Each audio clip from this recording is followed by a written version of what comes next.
Estás viendo RCI, Radio Canal Identidad.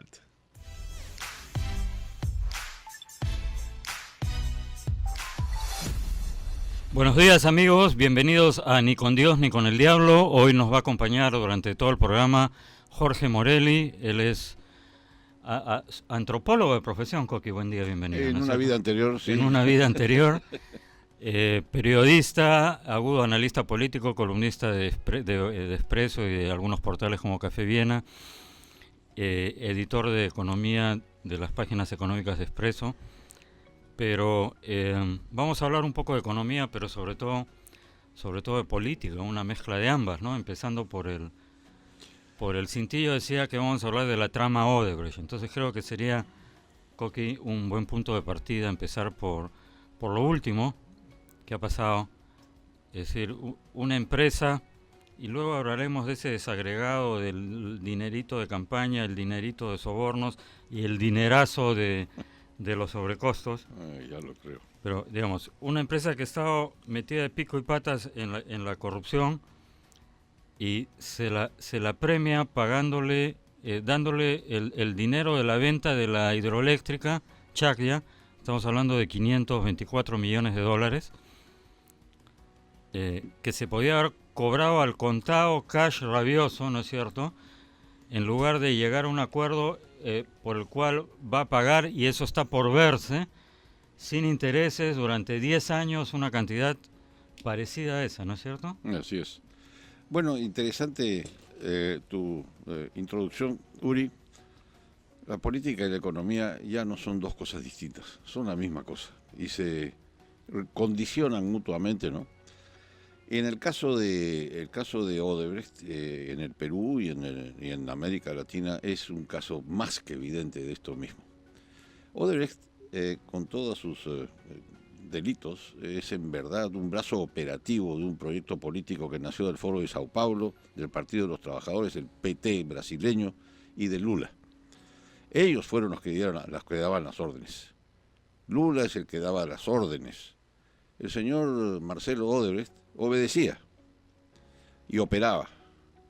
Entonces, no se trata solamente aquí de un caso de corrupción por codicia, por así decirlo, de una empresa, sino de un verdadero plan geopolítico de captura de los países de toda América del Sur, especialmente del Perú, para fines de un proyecto político que es el proyecto del socialismo del siglo XXI, que es el proyecto que fue de Lula en el Brasil, que es hoy día de nuevo en Argentina con los señores Fernández y Fernández, que es el de Evo en Bolivia, que es por supuesto el de Caracas y el de La Habana.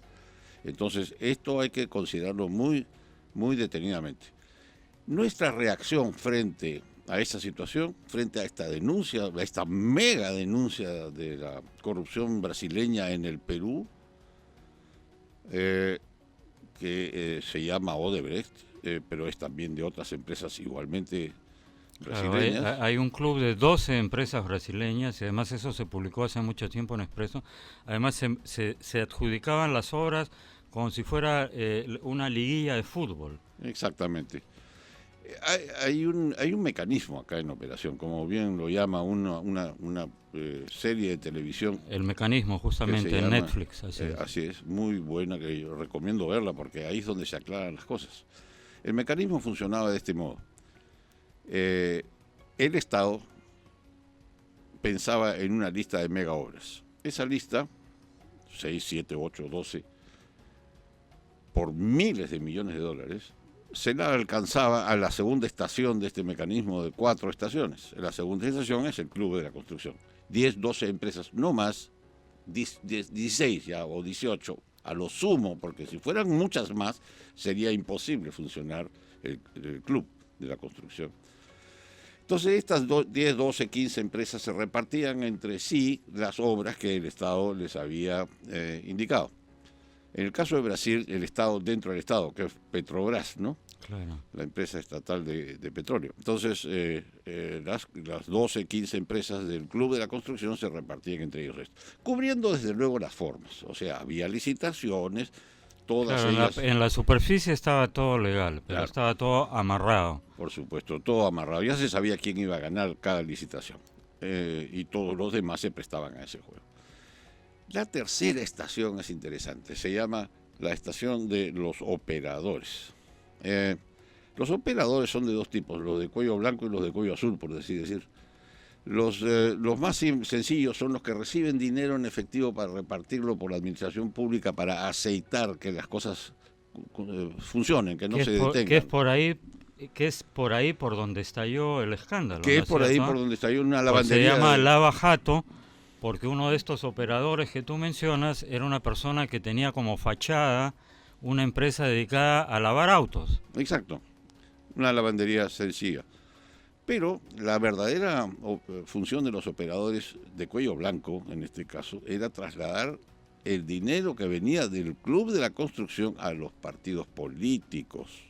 De tal manera que, y no a este o a aquel, no, a todos, sin excepción, de tal manera que de todos modos uno de ellos iba a ganar la siguiente elección y iba a pasar al gobierno. Una vez este partido en el gobierno, entonces devolvía el favor con Claro, una o sea, nueva en realidad lista. había un doble club, ¿no? Había el club de la construcción y el club de los partidos políticos en el cual todos estaban metidos Correcto. y no importaba quién llegase al poder porque de todas maneras estaba dentro del mecanismo, Exacto. estaba dentro de la argolla. Una vez llegado el nuevo partido al gobierno, pues elaboraba una nueva lista de mega obras y se la pasaba otra vez y el circuito comenzaba de nuevo. Hay que entender una cosa importante. Esto, por supuesto, no es una justificación, pero hay que explicar los procesos sociales y políticos. Empresa que no participaba en el sistema corrupto, quebraba. Partido que no aceptaba la coima de la empresa, perdía. Entonces, Claro, todos estaban dentro. todos estaban. Ahora, digamos, la novedad o el valor agregado, entre comillas, que le dio Lula, porque este mecanismo que describes, Coqui, funcionó por mucho tiempo, por décadas, dentro de Brasil. Así es. Digamos, la genialidad de Lula, entre comillas, fue decir, oye, esto mismo lo exportamos, no solo para hacer ganar más a las empresas corruptas, sino sobre todo por lo que tú has mencionado, como punta de lanza imperialista comunista. Así es. Tienes toda la razón. Fíjate, me has hecho recordar que mencionabas hace un rato cuando fui yo antropólogo muchos años atrás, cuando era chico en la universidad, ya se sabía, Uri, acerca de la existencia en Brasil en los años 70 de mercados cerrados para ciertos grupos empresariales. Les llamaban incluso paneliñas, me acuerdo, ese era un nombre que surgió en algún trabajo de antropología política sobre esta materia. Y entonces era evidente que esto en algún momento iba a adquirir una escala cada vez mayor y efectivamente, para cuando Lula llegó al poder ya la cosa tenía una escala transnacional, por así llamarlo, y era la punta de lanza del imperialismo brasileño. Durante décadas nos quejamos del imperialismo yanqui. Ya decía mi padre muchos años atrás que el imperialismo brasileño iba a ser mucho peor. Claro. Ya lo creo. Ya, y entonces luego de haber luego de haber hablado de la historia, vamos a pasar un poco a la Una cosa más sobre este mismo tema antes de pasar a otro. Nuestra reacción frente a esta situación ha sido deplorable. Decía mi amigo José Quesada en un escrito que me mandó hace poco algo que es asombrosamente simple y muy fácil de entender. Estamos atrapados en una discusión acerca de las coimas que se pagaron. Él ha calculado a cuánto podrían ascender esas coimas. Piensa que podrían ser ya en total unos 100 millones de dólares. Las Ya. coimas directas a los presidentes de la República, gobernadores regionales y todo, pero antes de eso hay algo que es todavía más pequeño, que son los aportes a los partidos. Sí. Ahí estamos hablando quizá de 50, 60 millones Así a todo es. meter. Así, ponle ya 100 a todo millones. meter, generosamente. ponle 200 millones de dólares, ya exagerando las cosas, para estar dentro de terrenos seguros. Muy bien, supongamos entonces que las coimas en total suman 200 millones de dólares. Lo que no ha advertido, o no quieren advertir hasta ahora, es que la sobrevaluación en las mega obras, si uno las ve una por una, suma 2.000 millones, 4.000 millones, 5.000. José Quesada ha calculado que la sobrevaluación es de 7.000 millones de dólares Y solamente en 4 obras. Sí, y te iba a decir, y creo que se queda corto, porque hay estudios de comisiones investigadoras que hablan de entre 14 y 16 mil millones de dólares en sobrecostos. Así es. Entonces, comparemos 200 millones de dólares en coimas a lo sumo versus 16 o 17 mil millones de dólares en sobrevaluaciones, y nosotros nos estamos ahogando en la discusión de los 200 y se nos pasan por delante. Bueno, no sé si ahogando, ¿ah? Ahí, ese es, digamos, a ver, y con eso llegamos al pago como para que tenga sentido por qué se pagó este dinero a Odebrecht, estos 524 millones. Yo no creo que sea, me da la impresión, no puedo probarlo, no tengo un papel pero digamos, armando todas las piezas del casillero, no es casualidad de que el Ministerio Público, me parece, se haya enfocado en el hueso, estamos hablando del hueso, y no en la carne de Odebrecht, porque en la carne de Odebrecht necesariamente tienes que tocar a los miembros del Club de la Construcción. Y al tocar a los miembros del Club de la Construcción vas a terminar salpicando a una parte de la clase política gobernante actual, por no decirlo con todas sus letras, presuntamente al actual presidente de la República, que estaba metido en el tema de la construcción. Esa es una hipótesis que se maneja. Entonces, parecería que no es torpeza, sino premeditado que la lupa esté puesta sobre el hueso, con otro añadido. En el hueso puedes usar la justicia como un instrumento de persecución política para eliminar a todos tus rivales políticos incómodos. Entonces, la trama Odebrecht al final se ha convertido en un vehículo de persecución política, aunque haya algún sustento legal. O sea, no estoy diciendo que las personas involucradas sean angelitos, pero el hecho de poner a todos los partidos políticos como organizaciones criminales, que es una cosa absolutamente jalada de los pelos, como propósito último forma parte de todo este paquete de desacreditar el establishment y a la clase política para llenar ese vacío. ¿Con qué? Con el nuevo bravo mundo que supuestamente la izquierda va a traernos en bandeja de plata. Es posible, sí. Mira, yo estuve en desacuerdo con la vacancia de la presidencia de Kuczynski. No por defender a Kuczynski, que me pareció siempre que tenía que ser investigadas las acusaciones que se le hacían en su contra, sino porque la vacancia de la presidencia es un hecho muy grave, muy grave. Eso es, derrocar al poder tiene consecuencias y nadie puede alegar que va a controlar las consecuencias que eso traiga. Eso es como entrar a un hoyo negro en el espacio. Sencillamente nadie sabe qué cosa hay al otro lado, ni quién va a poder. Y lo que puede pasar, como de hecho ha pasado en mi opinión, es que lo que termina derrocado no es este o aquel presidente, sino el poder como tal. Ese es un argumento que se podría desarrollar.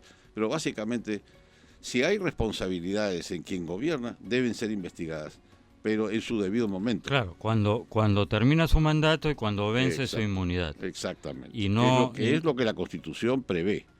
Y no alegando, ¿no es cierto?, cosas como tan absurdas como la famosa cláusula de la incapacidad moral permanente, que es lo que el Congreso quiere. Bueno, tú tienes ahí, quizá podríamos hacer un alto por un momento en el tema Odebrecht.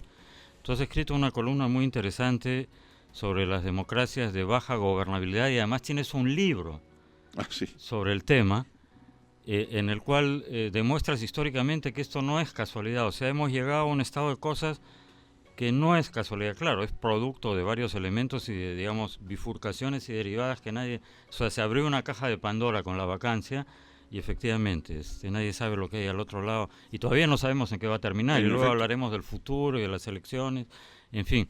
Pero me gustaría, por favor, que le expliques a los amigos más o menos un poco el contenido del libro, porque es muy interesante ese concepto y que no es novedad en el Perú. En realidad, desde la fundación de la República tenemos un problema que ahora se ve con mayor nitidez y que quizá ha estallado con mayor impacto de eclosión que nunca, ¿no? Bueno, sí, efectivamente eso creo.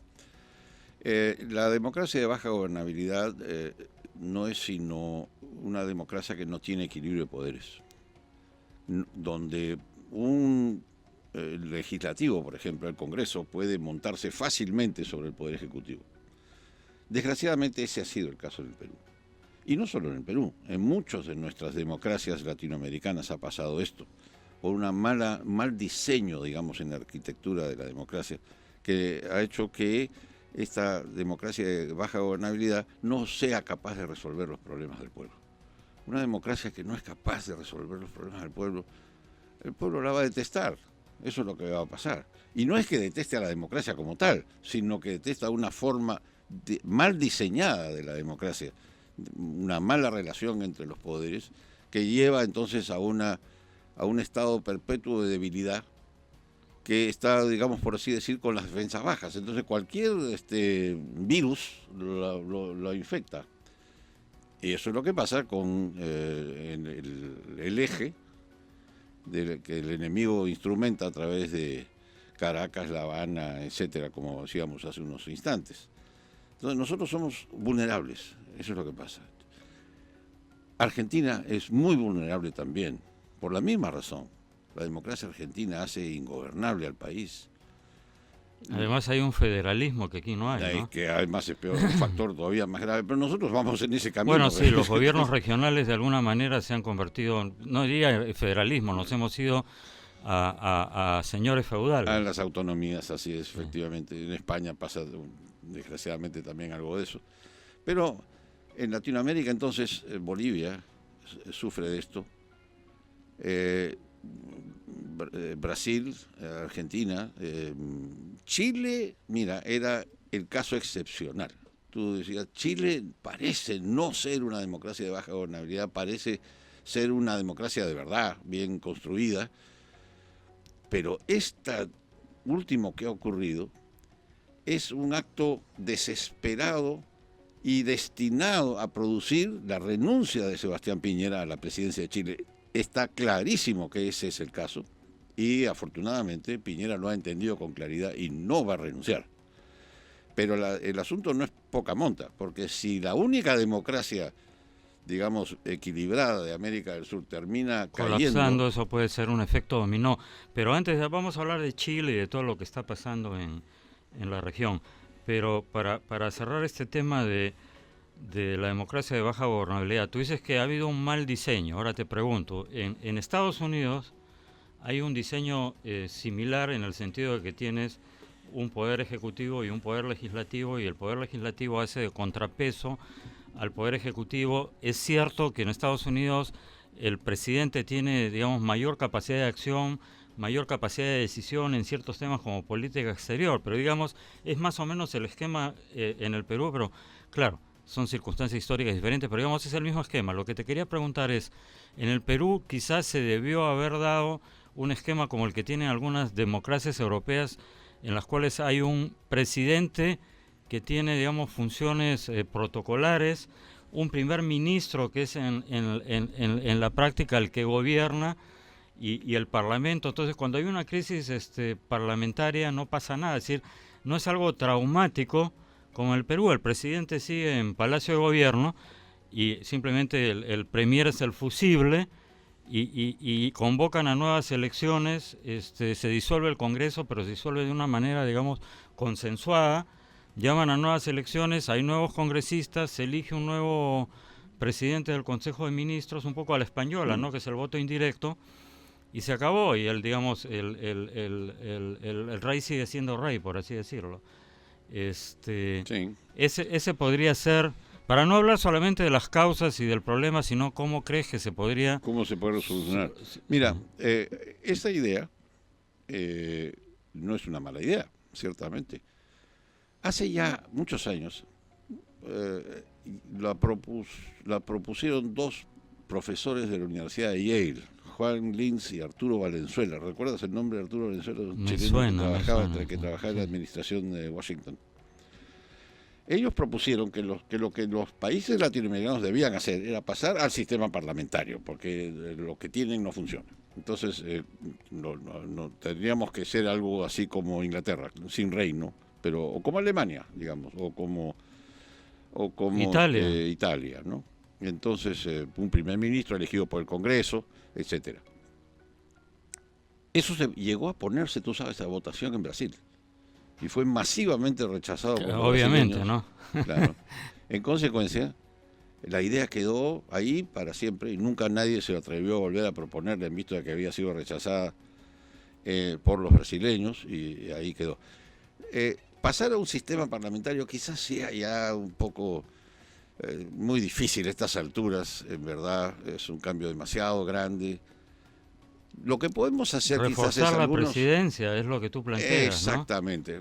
Quedémonos dentro de los parámetros que conocemos y lo que podemos hacer es reforzar la presidencia, sí. Porque además el presidente en el Perú históricamente es el sustituto del Inca y del Virrey, ¿no? Necesitamos una figura paterna, saber que hay alguien que hay un adulto en la sala, ¿no? Claro, bien dicho. Bueno, a falta de la posibilidad de reforzar la presidencia, lo que podemos hacer es debilitar el Congreso. ¿Qué te parece? Como alternativa. ¿Cuál es la forma mejor de debilitar el Congreso? ¿Sabes cuál es? Volver a la bicameralidad, aunque parezca mentira. Volviendo a la bicameralidad, tiene dos grandes virtudes. Primero. Perdón, te interrumpo. Yo creo que más que debilitar al Congreso, la bicameralidad es una manera de devolver la sensatez al Congreso. Bueno, sí, ya, dilo así si quieres. Para que no hablar de ganadores y perdedores, digamos. Yo lo diría para restablecer un equilibrio que se ha perdido, ya. ¿ok? Entonces, ¿cómo sería eso? Pues muy bien, es fácil. Si tuviéramos dos cámaras, primero que nada, este cuento de que hay una cámara pensante, eso son tonterías. Las dos cámaras son al fin y al cabo iguales, desde ese punto de vista. Lo que es importante es que, primero, si se tiene que ver, por ejemplo, un proyecto de ley 2 veces, eso significa que toma el doble de tiempo. Eso no está mal, eso está muy bien, porque evitas... Claro, para que te apresures lentamente, como decía Julio César, hay que apresurarse lentamente. Evitas el problema de, por ejemplo, que se pueda aprobar una ley como la de las AFP, que creo que se aprobó en 48 horas, y que es un cambio enorme en la definición de este sistema, y que se hizo de la manera más irresponsable. Y hay infinidad de ejemplos de este apresuramiento que ha producido malos resultados. Y, por otro lado, tiene también la ventaja de que si tienes dos cámaras vas a encapsular el conflicto político dentro del Congreso, que es donde debe estar en la discusión entre una cámara y la otra, y lo sacas el conflicto del terreno de la relación entre el Congreso y el Poder Ejecutivo. Con lo cual, alivias al Poder Ejecutivo tremendamente. Este es el equilibrio de poderes, es la clave del asunto y es indispensable recuperarlo, si es que alguna vez lo hubo, en mi opinión no lo hubo nunca desde la fundación de la República del Perú. Es indispensable establecerlo porque de otro modo lo que ocurre es lo que tú ves, o sea, manda el Congreso y esta situación lleva a un desorden económico tremendo que pone al país al borde del abismo, hasta que la gente se cansa, se harta y pide que venga alguien y ponga orden en este lío. Entonces viene el manazo y pasamos de la democracia de baja gobernabilidad al autoritarismo. Con el aplauso de... Con el aplauso de la gente. Y entonces, ¿es esa la solución? No, tampoco es la solución, porque el autoritarismo lo que hace es con el tiempo incubar la recaída en la democracia de baja gobernabilidad. Y entonces estás atrapado en este círculo vicioso de hace 200 años. Estamos cerca ya del Bicentenario, es hora de arreglarlo. Hay que dar el salto a una tercera posibilidad, que es una democracia como la chilena. Bueno, como la chilena hasta hace 2 semanas. De eso vamos a hablar después de la pausa, pero para ir cerrando este asunto, entonces, y para volver al tema Odres, para dejarlo cerrado. Entonces, digamos, ya hemos explicado un poco el contexto. En este contexto, el pago de estos 524, a ver, había el activo más grande de Odebrecht es Chacria, que es una hidroeléctrica. Odebrecht hizo una operación para venderla. Estamos hablando de una cantidad suficiente como para pagar casi en su integridad la reparación fijada por el Estado peruano a Odebrecht, que me parece ripio, pero en fin, eso es otra historia, como diría Kipling. Y entonces el dinero ese en lugar de incautárselo el Estado, se lo está dando a Odebrecht. Ese es en corto y en sencillo. 524 millones, míratelo, a una empresa quebrada, a una empresa que ha corrompido en el Perú durante décadas ¿a cambio de qué? Y eso es el comentario. Mi opinión es el afán persecutorio y la antipatía que le tienen ciertos fiscales a determinados partidos políticos. Yo creo, no me atrevería a decir, algunos han dicho por ahí, no, o son tontos o son corruptos, refiriéndose a los fiscales que han llegado a este esquema, que han aceptado este esquema, y la jueza que lo ha validado. Y yo creo que acá hay un tema político. O sea, antes los chilenos que Piero, es decir, lo que están esperando o lo que están creyendo, me parece, es que en este interrogatorio que va a haber en diciembre en Brasil, Marcelo Odebrecht dispare la bala mágica que va a permitir liquidar totalmente a la no, ya viene, y hasta ahora no viene. Yo estoy seguro que van a recibir el dinero y van a decir, no recuerdo, no me llames, te llamo. Total, no los pueden extraditar. O sea, me parece una jugada maestra en el sentido de que, como ha puesto expreso hoy, el crimen, en el Perú el crimen sí paga. O sea, tú puedes hacer lo que te da la gana, encima te pagan. O sea, ese dinero en cualquier democracia sana o razonable lo hubieran incautado. Se lo han dado a la empresa y yo estoy 100% seguro que Odebrecht y Barata van a decir, mira, no tengo nada más, no sé, total, ya recibieron el dinero, no los pueden extraditar. Y además, desde hace 2 o 3 años está en Suiza el famoso USB decodificado, y había un experto suizo al cual se le pagó la primera parte, y estamos hablando del 0,00001% de lo que costaba el experto, de lo que se le ha pagado a Odebrecht, y podías haber tenido hace 2 años todos los nombres. Entonces, lo que te da para pensar y para especular es por qué no quieren que se sinceren los nombres. O sea, ¿qué hay en esos nombres que es preferible estar dosificando y administrando, no es cierto? Correcto. Hay hoy día un tuit de un buen amigo del Perú, un economista Ricardo español. B. Lago, que no hay que confundir con Ricardo Lago, el expresidente chileno. Correcto. Es Ricardo B. Lago. Ricardo Lago, que es un buen amigo del Perú, español de nacimiento y por muchos años funcionario del Fondo Monetario, que venía al Perú de visitas recurrentes. Es un peruanólogo, digamos. De la época en que peruanista. De la época de la reinserción del Perú hace tanto tiempo. Y le agarró mucho cariño al Perú, evidentemente, y nos quiere de verdad. Hoy día ha publicado un tuit que dice, indignadísimo, un poco de dignidad, por favor. Ese hombre, que es un ciudadano español, que quiere al Perú, está diciéndonos, por favor, un poco de dignidad. ¿Cómo es posible que le estén pagando a estos señores que les han robado hasta la camiseta y encima ustedes... O sea, el titular de Expreso de que dice, nos roban y les pagamos. Así es. Esa es la esencia de la cuestión. Entonces, hay que ir al fondo del problema. Yo, por supuesto que pienso como Lago que esos 524 millones no se les debe pagar a Odebrecht. Bueno, la ministra ha dicho yo le pagaría 10.000, no sé si no dijo soles o dólares, pero ahí te revela, me parece lo que sostengo. O sea, acá no importa que Odebrecht nos robe, no importa pagarle a Odebrecht, lo que queremos es que friegue la oposición. O sea, liquidar a nuestros rivales políticos. Entonces, el Ministerio Público, el Poder Judicial, todos los poderes fácticos, para usar una palabra de moda, están alineados en esa dirección, me parece. ¿O qué otra explicación le encuentra? Esa es la explicación, no hay otra. Ahora, vamos a tener que lidiar con las consecuencias de esa decisión y quienes la tomen van a tener que lidiar con ella también, porque eso no va a ser popular. El pueblo peruano no va a entender cómo es que le estamos pagando 500 millones de soles a quienes nos han robado. No lo sé, Coqui. Probablemente hoy o mañana aparezca alguna virgen que llora, es decir, capturan a Moreno. Bueno, esas cosas funcionan por unos días, pero nada más. Hay que mirar las cosas con más perspectiva. Fíjate, me da la impresión, Uri, para volver a un asunto que estábamos tocando antes sobre el tema del Club de la Construcción, que es la madre de la cuestión. ¿Cómo fue posible que 6, 8, 10, 12 empresas brasileñas hicieran lo que hicieron y contagiaran la corrupción a todo el resto de América?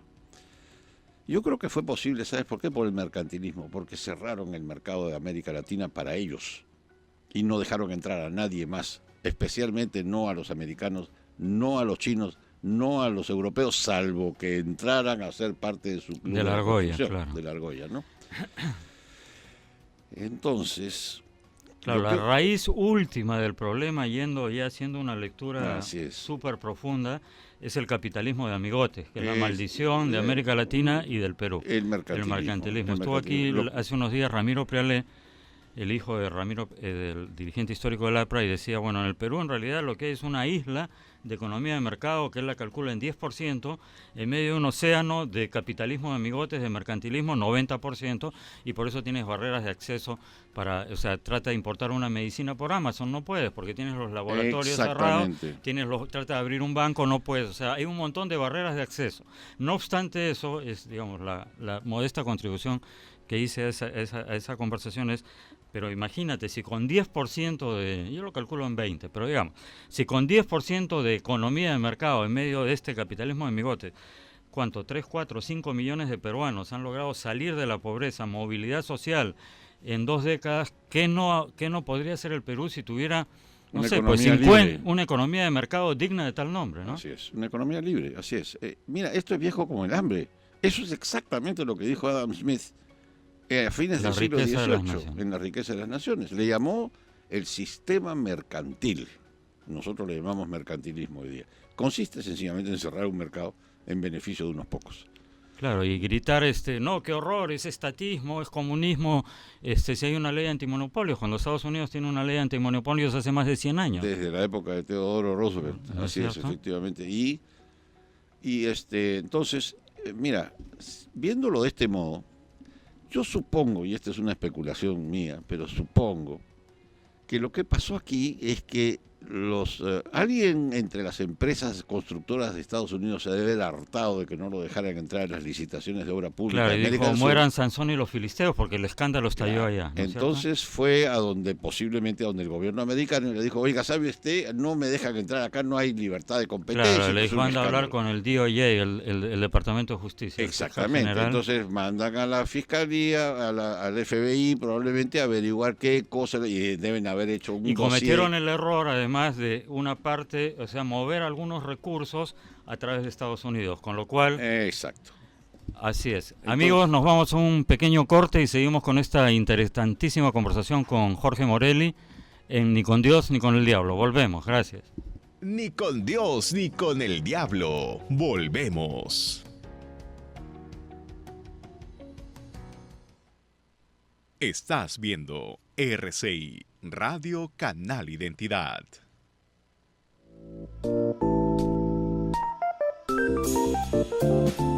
Café Solar de Samaniego. Disfrútalo sin azúcar.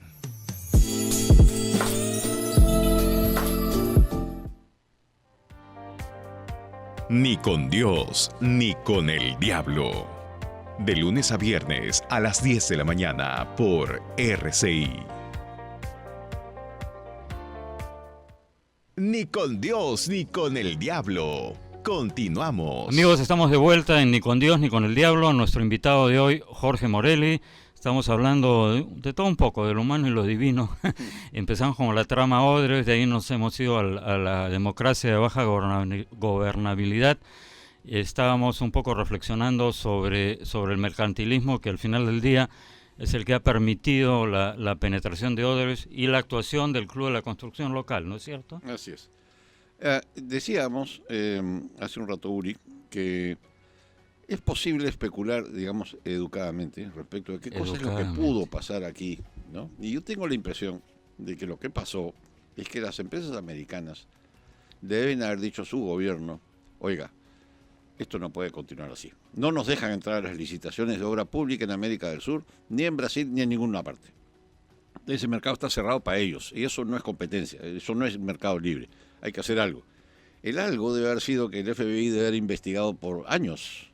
Quién, dónde, cómo, cuándo, por cuánta plata, etcétera. Cuando tuvieron un archivo completo de toda la corrupción latinoamericana, empezando por la brasileña, se la pasaron a la Fiscalía de Brasil. Y ahí reventó el estofado. ¿Te recuerdas comenzó por el mundial, el mundial de Claro, fútbol, por la claro, FIFA. Por la FIFA. por la Empezó, FIFA. primero fue, sí, que estalló también en Estados Unidos. Así. Exactamente. Entonces, ¿eso es criticable? No, en mi opinión no lo es, porque finalmente lo que es legítimo es que obligaron a Brasil y a los demás países a abrir sincerarse, su mercado, claro. a abrir su mercado a la competencia de otros países. Entonces, si tengo razón, veremos cada vez más empresas americanas participando en las licitaciones públicas, Ojalá. como también las chinas, y también, por supuesto, las europeas. Bueno, en ese momento lo que hay, más que yo sé que tú eres chinófilo, Coqui, ya vamos a hablar del cinturón de la seda y todo lo demás, pero estuvo ya que, digamos, avanzando un poco en los temas y para ir situándonos ya un poco a escala global para poder hablar de todo lo que está pasando en la región y en el Perú, efectivamente, como país estratégico, y en el sur del país tenemos las tierras raras, el litio, la pugna política. Dardo López Dols estuvo aquí hace una semana o 10 días y él hablaba a propósito de la agitación regional del bloque BRIC, pero con V, con B chica, o sea, Venezuela, Rusia, China e Irán. Entonces, bueno, Venezuela, Rusia e Irán es obvio. La penetración que tienen en Venezuela, un tema geopolítico, y también en Bolivia. Se habla muy poco de la presencia iraní en Bolivia, como también la hay en el sur del país aquí, a través de Hezbollah y todo lo demás, que es un brazo operativo de Irán, o sea, es un empleado de Irán. Se habla un poco menos de bueno, China, según Dardo López Dols, tiene otra manera de actuar, ¿no? China no es que haga agitación regional, sino focalizada, entonces contrata a un grupo de gente, le paga para que haga una agitación minera focalizada, luego va de la empresa y le dice, oye, compadre, estás en problemas, no te preocupes, yo te compro, la empresa vende, y como por arte de magia, la agitación desaparece, y hemos visto ejemplos, no voy a dar nombres, pero hemos visto ejemplos aquí. Entonces, nos estamos convirtiendo, hasta ahora empresas estadounidenses.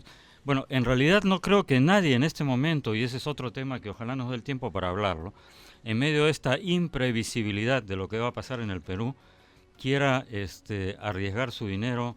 O sea, no sabemos lo que va a pasar dentro de 3 meses, no sabemos si la izquierda va a copar el Parlamento y en 2 legislaturas ordinarias o en una legislatura ordinaria más un referendo cambia el régimen económico. Ayer estaba aquí Jaime Miranda Sousa con el ministro de Expresión y me dice, no, ni siquiera tienen necesidad de cambiar todo el régimen, basta que modifiquen y para eso no necesitan ni siquiera 70 y pico de votos, sino 60 y pico, un par de artículos y se acabó y dejas de limitar el rol del Estado en la inversión privada y soltaste a todos los jinetes del apocalipsis, ¿no? Entonces, hablábamos un poco de que, claro, la trama Odebrecht, en mi opinión, lo que ha hecho es, primero, ha cumplido el sueño de Abimael Guzmán sin derramar una gota de sangre, que es arrasar con todo el establishment. No sabemos qué va a pasar después, pero es lo que quería Guzmán, ¿no es cierto? Entonces la trama Odebrecht no ha dejado títere con cabeza políticamente hablando, por un lado. Por otro lado, ha tenido ese efecto, digamos, benigno de abrir el mercado. Ahora, ¿abrir el mercado para qué? No lo sé exactamente. Tú mismo has escrito sobre el tema, tú sabes más de eso que yo. El tema de que el sur del Perú, y me gustaría hablar de eso, Coqui, es en ese momento escenario de una pugna geopolítica, ¿no es cierto? En efecto, claro que sí. El asunto es el siguiente. La mesa de póker donde se juegan los recursos naturales del planeta para el siglo XXI, se sientan pocos ahí, es una mesa muy exclusiva. Ahí tienen sitio quienes, ven, algunas potencias europeas, está Rusia ciertamente, está China, está Estados Unidos. Y para de contar, no hay mucho más. Entonces, el asunto es, se juegan literalmente quién controla qué, ¿no es cierto? En el caso de América del Sur, el petróleo venezolano es uno de los recursos importantes. Echaron mano de él los cubanos hace mucho tiempo con Chávez. El proyecto venía desde la fundación misma del gobierno del castrismo en Cuba. Fidel siempre tuvo clarísimo que su objetivo era el país con la mayor reserva petrolera del mundo. Claro, controlar el petróleo de Venezuela y luego usar el petróleo de Venezuela para subordinar a todo el resto de los países que necesitaban de él Entonces, pero, el tiempo pasa, pues. Y ahora Venezuela está por caer. El gobierno, quiero decir, del castrismo, del chavismo, en Venezuela va a caer. Maduro va a caer. Entonces, La Habana va a perder el control del petróleo de Venezuela y lo saben. Entonces, desde ya están pensando cuál va a ser el plan B. El recurso fundamental de la economía del siglo XXI, ¿cuál va a ser? Ya sabemos, el cobre, el litio, tierras raras, las tierras raras, el oro, el agua. El agua, claro. Todo eso hay en el sur del Perú, en el norte de Chile y en parte de Bolivia. En consecuencia, esta área de la triple frontera entre los tres países es el lugar estratégico para el siglo XXI. Por lo tanto, las potencias sentadas en la mesa de póker están en este momento apostando fuerte para entrar a controlar a los tres gobiernos que manejan esta situación. De allí entonces la explicación de por qué se aferra Evo al control del gobierno en Bolivia a como dé lugar. ¿Por qué quieren sacarlo a Piñera? Porque quieren votar a Piñera. ¿Y por qué aquí están tratando, bueno, aparte de la agitación en el sur, por qué están tratando de colocar la mayor cantidad de gente en el Congreso para controlar el poder? Otro país que tiene litio también es Argentina. Bueno, ya sabemos, Fernández acaba de viajar a México, se ha reunido con AMLO, con López Obrador, y ya quieren formar un organismo paralelo a la OEA que lleve la agenda bolivariana. Exacto.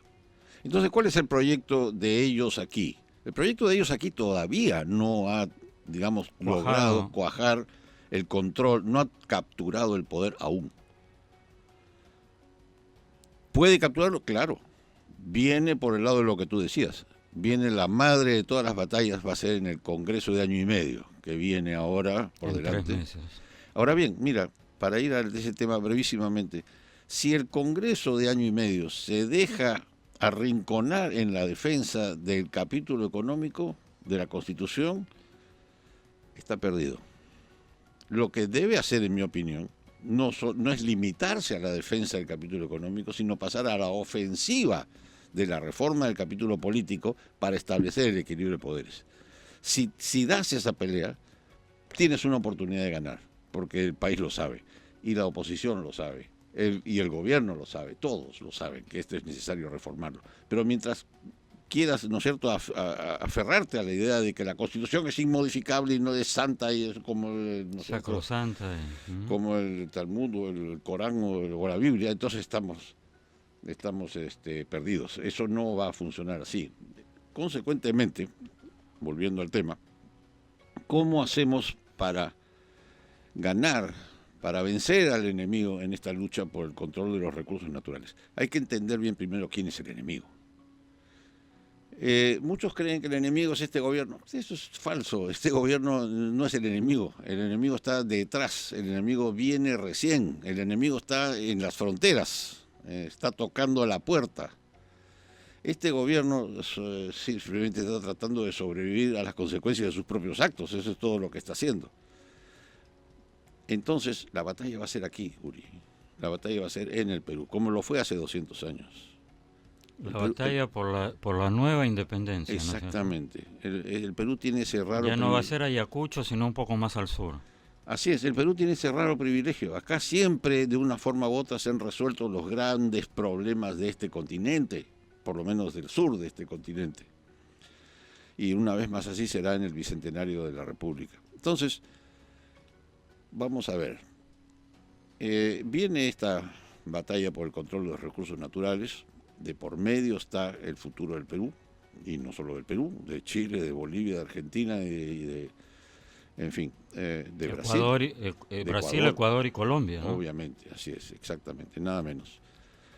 Entonces, hay que tener muy claro contra qué estamos luchando. Porque las guerras se pierden por luchar contra el enemigo equivocado. Eso es lo que siempre pasa. Uno se equivoca de enemigo, cree que el enemigo es este y resulta ser aquel, ¿no es cierto? Pero te sorprende a último minuto cuando ya no estás preparado para hacerle frente. Entonces hay que tener muy claro quién es el enemigo y de dónde viene. Mira, aquí podemos dar un salto al tema que planteabas hace un momento. Tenemos en este momento, y te agradezco muchísimo, ayer me pasó Uri una información acerca de que Estados Unidos y un grupo de países, Japón, Australia, han creado una nueva organización global para construir infraestructura, es decir, han creado un competidor a la ruta de la seda de China. Esto es fantástico, esa es una gran noticia. ¿Qué mejor cosa podría ocurrirnos? Así es digamos, si se tratara de dar noticias que tienen que ver con la historia y no con la quincena o no con lo que pasó anoche, esa sería la noticia, porque entonces ya no vamos a estar sujetos en Latinoamérica, entiendo, a un monopolio chino, por decirlo de alguna manera, sino que podemos negociar con China y decirle, mira, si no me gustan tus términos, el tío Sam me está ofreciendo lo mismo que tú, o sea, mejora tu oferta. Entonces ya no vamos a depender de una potencia, sino que podemos jugar. Esto es interesantísimo, Uri, porque esta red de puntos azules, que así se llama. Ahora China lleva ventaja, ¿no? Digamos, porque ya tiene construido, pero Estados Unidos no son países de poca monta, ¿no es cierto? Así es. La ventaja, claro, que la lleva China hace años que está en esto. Ha invertido inmensas cantidades de dinero ya en su lo que llama el Belt and Road, el cinturón. Claro, ha comprado puertos en el Perú mismo y todo, pero digamos, le ha salido un competidor. Y un competidor le ha salido un competidor de peso. Esto es fantástico, Uri, porque además uno no puede evitar, ¿sabes qué? Cuando ves quiénes componen este nuevo red de puntos azules, que así se llama, la que encabeza Estados Unidos, es una federación de países que lucha contra, por así decir, un imperio. Esto parece la guerra de las galaxias. Uh-huh. La federación. La federación contra el imperio chino. Bueno, con lo cual estás diciendo que Darth Vader es es Darth Vader, ¿ah? ¿Cómo? Pensé que eras chinófilo. Me está sorprendiendo, Coqui. Yo soy peruano.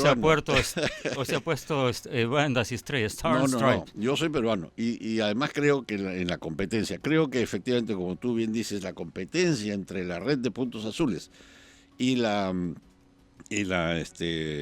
¿cómo se llama? La ruta de la seda china va a tener unas ventajas inmensas para todas las economías emergentes del planeta si saben manejarse con inteligencia entre estos dos ofertantes, por así decir.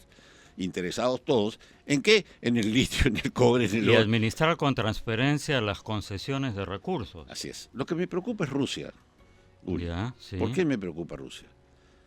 Porque Rusia es un jugador en la mesa de póker, ciertamente, pero no es un jugador con la talla económica que tiene China o que tiene Estados Unidos.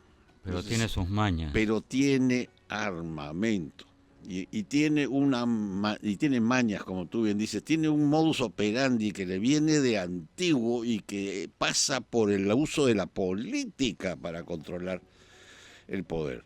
Y pasa, por lo tanto, por ¿no es cierto?, por la manipulación de la opinión pública para capturar un gobierno, para capturar el poder. Desinformacia, le dicen, desinformación, y esto viene de la época de Lenin.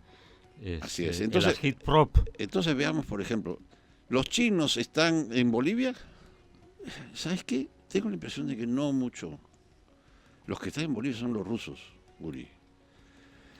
Pruebas a canto. Acaba de estar Evo en Moscú, ha firmado N contratos con los rusos. ¿Para qué? Fíjate, para vender gas a Brasil, para crear una central de energía atómica que provea la energía necesaria para extraer el litio.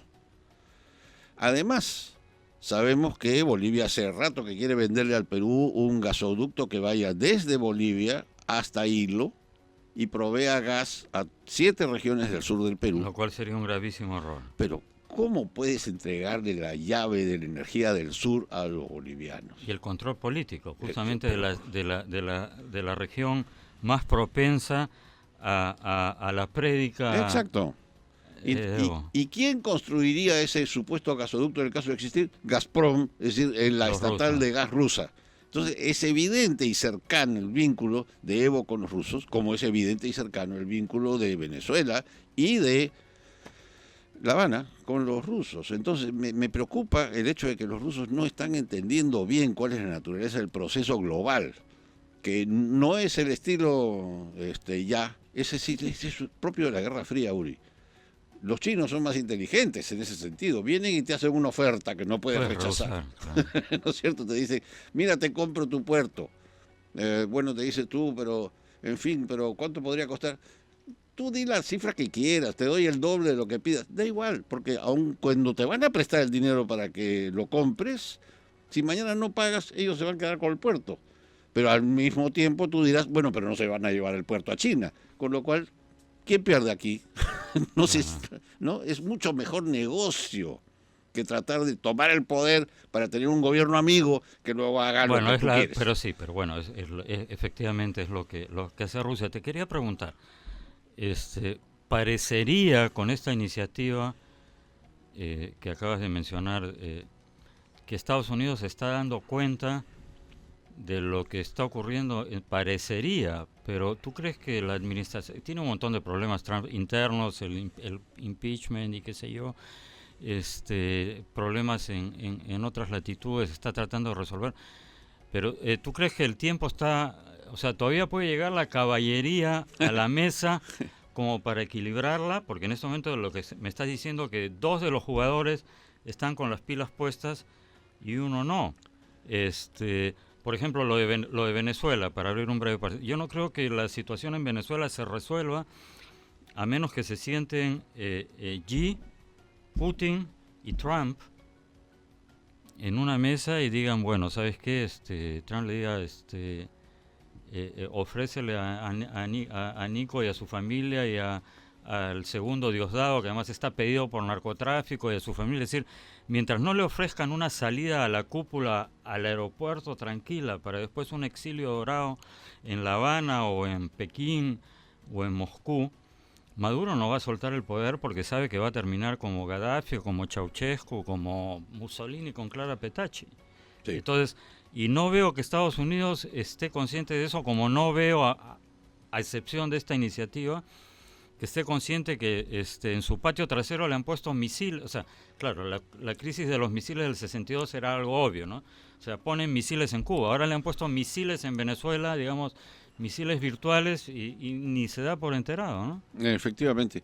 Bueno, es que, efectivamente, yo creo que Estados Unidos lo han madrugado. Pues. Lo han madrugado. Lo han madrugado. Se han pasado 30 años sin invertir en América Latina, pensando en otras cosas.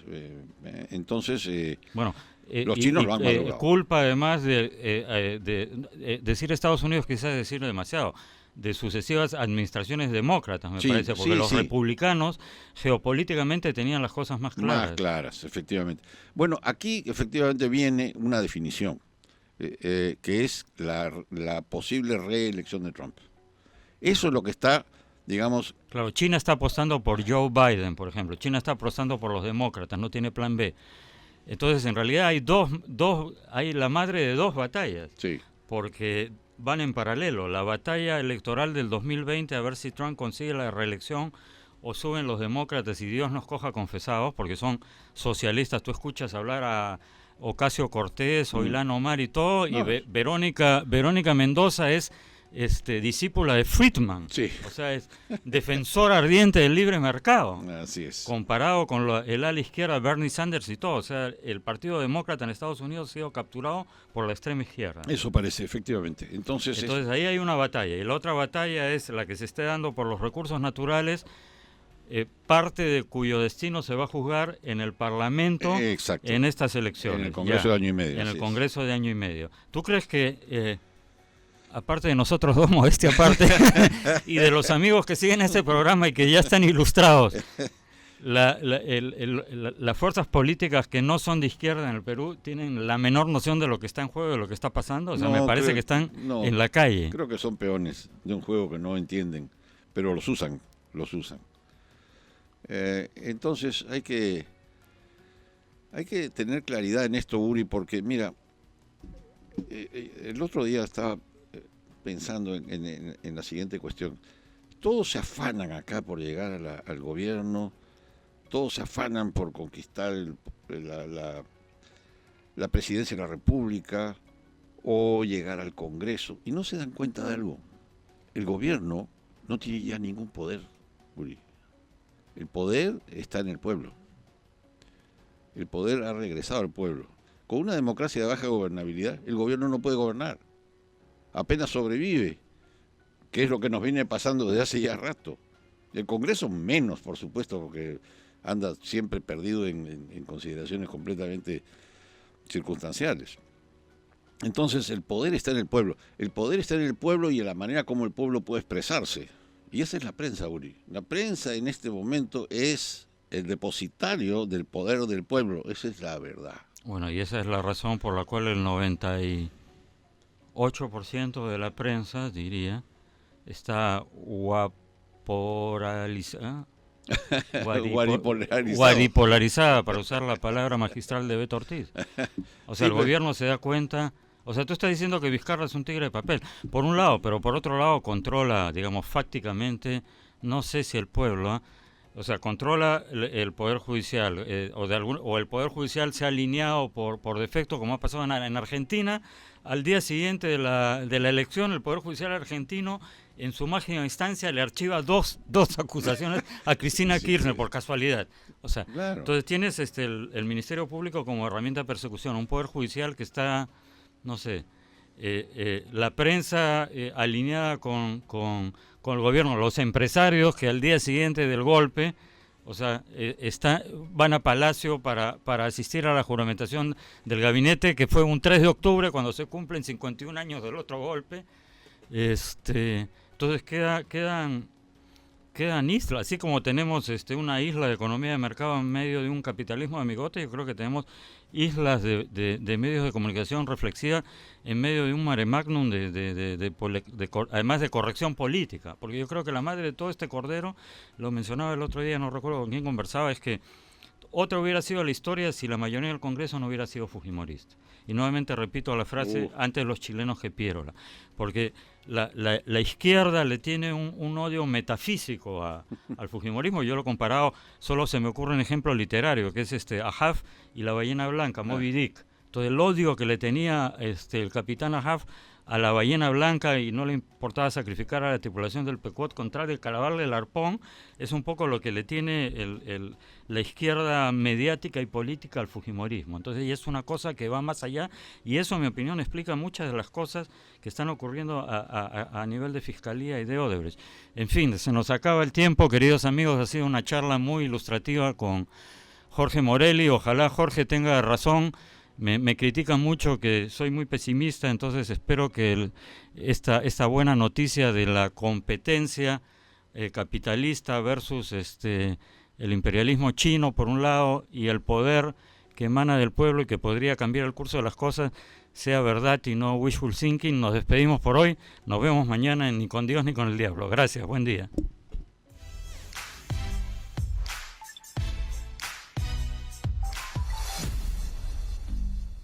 Estás viendo RCI, Radio Canal Identidad.